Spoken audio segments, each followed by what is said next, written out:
देखेंगे। आज हमारा सब्जेक्ट है रीजनिंग और रीजनिंग में हमारा जो टॉपिक है लेसन है वो क्यूब है। क्यूब यानी कि घन।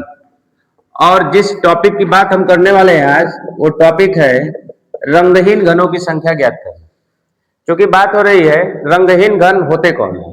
तो रंगहीन घन जो होते हैं प्रत्येक घन के या तो ठीक बीच में अर्थात हम कह सकते हैं कि सीधे सीधे सेंटर में बनते हैं यानी कि केंद्र में बनते हैं। तो केंद्र में जो घन बनते हैं बाहर से उनकी कोई भी सतह सरफेस दिखाई नहीं देती है। अब ऐसे प्रश्नों में बात आती है रंगहीन घनों की संख्या बताने के लिए, तो प्रश्न बन जाते हैं दो प्रकार के। रीजन क्या होता है? रीजन आपके सामने बिल्कुल मैं स्पष्ट शब्दों में लिख चुका हूं कि यदि किसी घन की सभी सतहों पर रंग है तो का कंडीशन क्या होता है, और यदि किसी घन की सतहों पर रंग नहीं है तो का कंडीशन क्या होता है। अगर सभी सतहों पर रंग है तो वैसी स्थिति में उनकी संख्या बताने के लिए फार्मूले हो जाते हैं n-2 का क्यूब। लेकिन सेकेंड कंडीशन जो सेकेंड केस हो जाता है, केस नंबर सेकेंड जो होता है, ये हमारे लिए इंपॉर्टेंट हो जाता है। मोस्ट इंपॉर्टेंट इसलिए हो जाता है कि इसमें यह होता है कि जो घन होते हैं, घन की जो सतहें होती हैं, उन सतहों में कहीं एक सतह या एक से ज्यादा सतह पे कोई रंग नहीं होता है। अब नहीं होता है तो ये हमारे लिए मोस्ट इंपॉर्टेंट कैसे हो जाता है कि रंगहीन घनों की संख्या हम कैसे बताएंगे।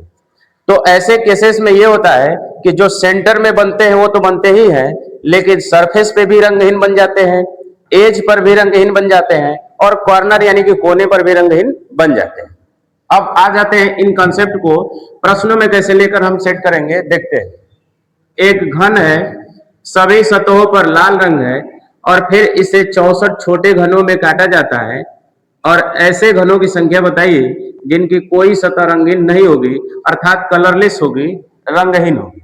तो जब सभी सतह पे रंग है तो के कंडीशन में संख्या होती है n-2 का क्यूब।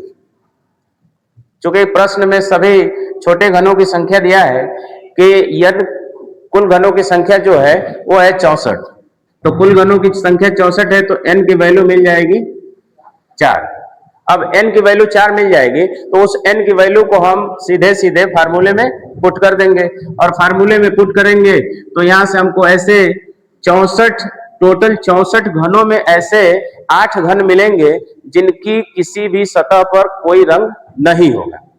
अब बात आ जाती है सेकंड वाले केस की।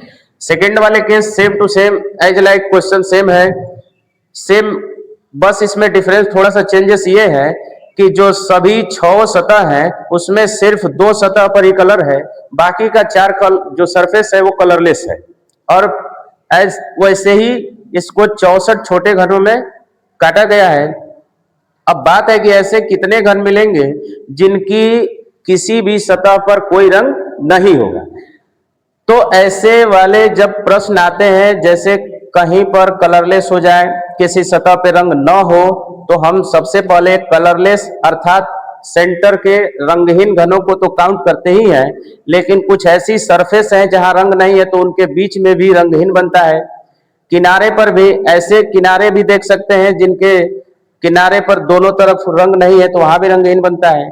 कॉर्नर की भी हम जांच करते हैं तो कॉर्नर से भी हमें पता चलता है कि कहीं कहीं कॉर्नर पर भी रंग नहीं बनता है। और ये केस तब होता है जब किसी एक या दो से अधिक सतहों पर रंग न हो तो n की वैल्यू आपकी 4 है, और यहां से हम कलरलेस की संख्या n-2 का क्यूब, सरफेस पे बनने वाले जितने घन होते हैं वो 6n-2 का स्क्वायर होता है, किनारे पे बनने वाले जितने घन होते हैं 12 ब्रैकेट में n-2 होता है, और कॉर्नर से कुल संख्या आपकी हो जाती है 8।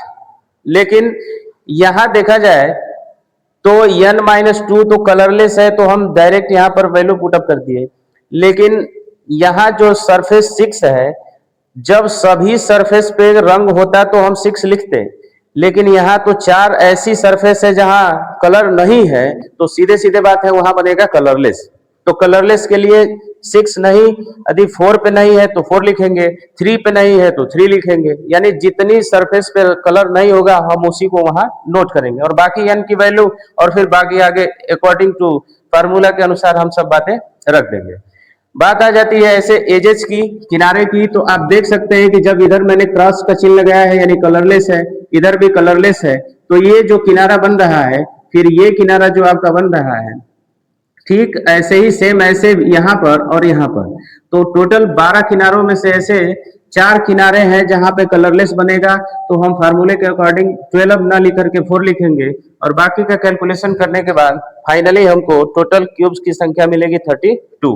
यानी कि अगर कंडीशन क्वेश्चन का ऐसा है और कुल घनों की संख्या 64 है, तो इस डिवाइडेशन से आपको लास्ट में 32 यानी 32 ऐसे क्यूब मिलेंगे जिनकी कोई भी सतह रंगीन नहीं हो।